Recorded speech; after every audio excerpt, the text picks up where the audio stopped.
Well, it's been a problem in many communities. Thieves making quick work of stealing catalytic converters and then selling them for cold hard cash. If you're a victim, it's then big money to get your car fixed. But now University of Minnesota researchers think they can help reduce the number of those thefts. Now the key to that, a cheaper alternative to the precious metals that the thieves are targeting. John Lauritsen has that story. It's fun, and all these kind of emotions kind of drive us to do better research.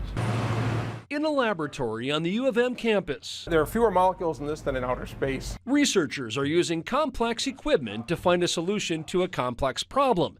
In a sense, they're trying to make catalytic converters less attractive to thieves. There's platinum, rhodium, palladium, all precious metals that do different chemistries that help clean up the exhaust from a car. Professor Paul Dauenhauer and his crew want to replace those targeted metals with something much cheaper but just as efficient, like copper. The secret is in these chips. We can make the surface, which is a low-cost metal, like copper, behave like a precious metal.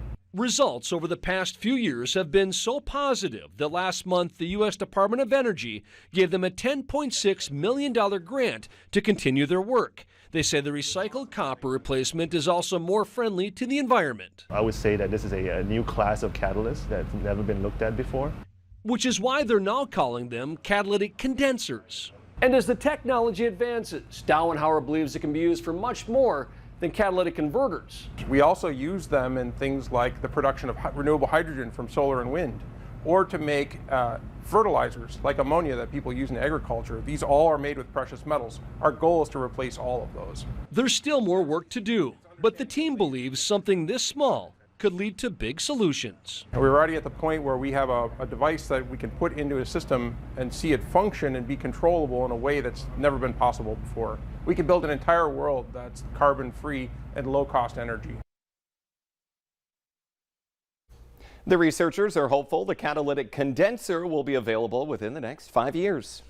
People up at Newman Outdoor Field witnessed a first for the Red Hawks Baseball Club last night. They're probably still celebrating this morning. We'll show you what the big deal was all about when we come back. Plus, firefighters to the rescue when a pup takes a bit of a misstep and then ends up in a 15-foot hole.